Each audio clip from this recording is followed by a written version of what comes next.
పవన్ కళ్యాణ్తో విడిపోయిన తర్వాత రేణు దేశాయ్ తన ఇద్దరు పిల్లలతో పూణేలో సెటిల్ అయ్యారు. ఇండస్ట్రీకి దూరం అయినప్పటికీ సోషల్ మీడియా ద్వారా తన వ్యక్తిగత విషయాలను అభిమానులతో పంచుకుంటూనే ఉన్నారు. పవన్ కళ్యాణ్తో విడాకుల తర్వాత రేణు దేశాయ్ రెండో పెళ్లి చేసుకోవాలని ప్రయత్నించారు. పూణేకు చెందిన ఒక వ్యాపారవేత్తను ఆమె రెండో వివాహం చేసుకోవాలని భావించింది. దీనికి సంబంధించిన ఫోటోలను కూడా రేణు దేశాయ్ విడుదల చేశారు. అయితే పవన్ కళ్యాణ్ అభిమానులు రేణు దేశాయ్ రెండో పెళ్లి చేసుకోవడానికి తీవ్రంగా వ్యతిరేకించారు. అసభ్యకరంగా మెసేజ్లు పెడుతూ ఆమెను వేధించారు. ఈ విషయంలో రేణు దేశాయ్ సైతం పవన్ కళ్యాణ్ అభిమానులకు కౌంటర్ ఇచ్చారు.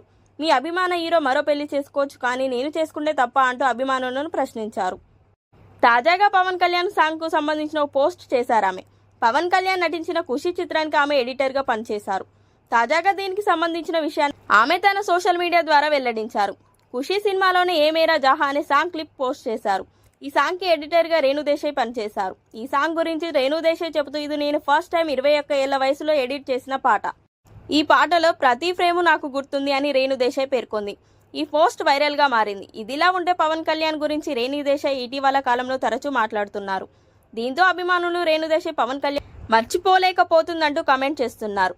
పవన్ కళ్యాణ్ తో కలిసి రేణు దేశాయ్ 2 సినిమాల్లో నటించింది. బద్రీ జాన్ సినిమాల్లో పవన్ కు జోడీగా రేణు దేశాయ్ కనిపించారు. ఆ సమయంలోనే వీరి మధ్య ప్రేమ చిగురించింది. వీరి ప్రేమ సహజీవనంగా మారి ఆ తర్వాత పెళ్లి వరకు దారితీసింది. బద్రీ చిత్రంలో ఏర్పడ్డ పరిచయంతో పవన్ రేణు దేశాయ్ ప్రేమలో పడ్డారు. సహజీవనం చేశాక అకిరా పుట్టాక పెళ్లి చేసుకున్నారు. పవన్ ను పెళ్లి చేసుకున్నాక తర్వాత రేణు దేశాయ్ సినిమాలకు దూరంగా ఉంది. అంతేకాకుండా పవన్ తో తప్పితే మరో హీరోతో కూడా రేణు దేశాయ్ నటించలేదు.